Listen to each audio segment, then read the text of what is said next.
Wow, Karibu. This is CBF, Sitam Business Forum, Ngong. We have this great opportunity in conjunction with the media ministry, and thanks to Hansel for being able to organize this, to be able to disciple the business person. Because sometimes we do not have time to meet, and we've met for breakfast and many other, but we're using a different way to be able to minister ourselves. And today we have a wonderful man of God, Dr. Oseje, our elder. And we just want to welcome you to CBF, Daktari. Thank you. Yes, sorry la kwanza. We say this is going to be just a discussion or a moment. Yes. Who's the author of business? Because I will talk about work, but us guys are business. Who's just want us to check us through. Thank you, Mr. Kuria, and what a wonderful opportunity just to talk about what touches the heart of God. When you talk about business, from the word busyness, the author is actually God.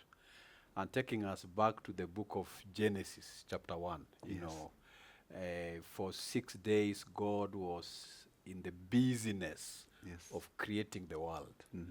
And then, of course, the epitome of that creation was the creation of man. And he said, let us. So the business we are talking about here, it's actually, the source is the Trinity.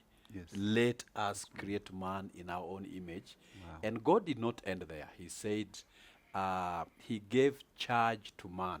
He said, go and multiply and subdue the world. In other words, God gave man a divine mandate to take care of the creation. So talking about business, we are actually co-working. It's an invitation from God to co-work with him in taking care of the creation. Wow.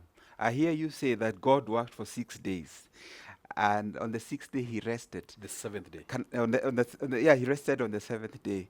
But he rested not because he could not go on with work, but he had created a man who could actually go on with business. And therefore, I think you need to stress on that, the impact that he created a man who could actually go on with the business of God. Don't you think that's a great privilege? Very great indeed. And by the way, when we talk about God resting on the seventh day, it was not just the rest that we understand today, that somebody has been working very hard and now you are resting. No. The rest here, it talks about satisfaction. Wow. God was satisfied, especially with the epitome creation of man. He was satisfied. God was not under any stress, if I may use that term, now that man is in charge. And so man, God is looking up to man. What is man doing? What is your responsibility? And therefore, whatever business we are in, if we do it minus the footprint, minus God in it, then there is a lot of emptiness. Yes. There is a lot of dissatisfaction. And therefore, whatever business, that is why we need to ask ourselves, what kind of a business is it? And whose business is it? Are we just working minus God in it? But together with God, we are able to actually respond. I call it a great commission, doing business. That's wonderful. I'm thinking about that God created us with a purpose. And when purpose is not understood, then misuse is evident. And if God created us and gave us, he actually said, go and multiply. He blessed us and gave us a mandate. Do you think we could actually be abusing those particular opportunities that God has given us? Because we have no reference to the author of what, of the one who created us and gave us a mandate and told us to go and multiply. Sure, I think you're right, Mr. Kuria, because there is a lot of abuse. And number one, are we really working, Because God commanded us to work. Actually, even if you look at the New Testament, for example, Paul talking to the Thessalonians, he tells them, if you cannot work, you should not eat. Don't it? So working is actually God's heartbeat. And therefore, not working is an abuse of God's divine order or divine assignment. Overdoing it is also not right. Such that, there are three things that are very vital in life. There is the work, there is the rest, and there is also the aspect of love. And therefore, man was created in such a way that all these three are able to be integrated. You have time with the family, you have time to love other people, as well as having time to work as God, actually commanded us. And so, yes, abuse is there, but our God is a God of grace. We can always go back to Him. Yes. Wow, you remind me what the Bible says, what it profits to gain the whole world and lose yourself. And some of us businessmen are actually losing ourselves in our work. In our language, there's something funny that says getting lost in the unga. You can imagine somebody who's been working in unga and they are gotten into unga, they all look white.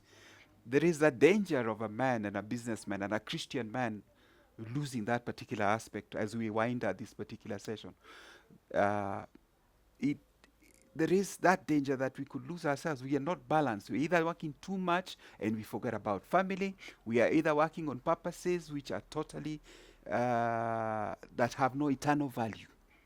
I'd like you to touch on that issue, on working on something that has eternal value, as opposed to working for something just to work to feed our stomachs.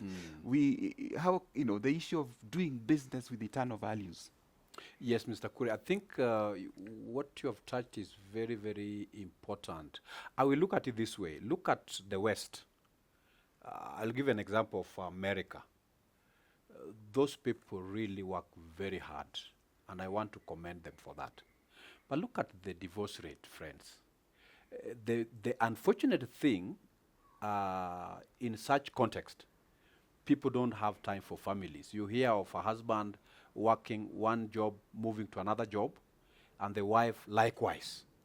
So people are really working for their own selfish gain. But really, if you are able to only to concentrate on work, minus not taking care of this other thing, then we have missed the whole purpose why God created us. And I call that being too extreme. We can work and create a balanced environment whereby we still take care of the family, we also concentrate on our work, we also have room for our neighbors in terms of talking to them, showing them love and all that. So work in itself, we cannot isolate work from these other things. Otherwise, we'll end up losing everything else and also losing that value, what God had actually intended it to be, and the purpose why work should be there. As an elder, I guess you meet a lot of people and you're counseling a lot of people. What's the prevalence in terms of the balance of work, family, and health, and all those things? I'm finding a little bit more divorce and family dysfunctions in people who are in business. What is this thing that is lacking in them? What is the matrix that is not working out? That we're finding that probably we're running after two businesses and all these kind of things, and we still have a testimony, but we are hearing a little bit of families that are dysfunctional. Maybe we could touch on that in the next episode. But kindly just think about those people that you're counseling. Tell us what is the profile in that area that people with testimony are having families that are broken, yet they're having a lot of money. A lot of money. I am surprised. Sure. What you have said is actually true. And if you look at the problems that many families are having, the problem is not about money. The money is there. But the most significant problem, time for each other. Wow. Thank you so much. We get to the next episode and we'll answer some of those questions and move on. Thank you.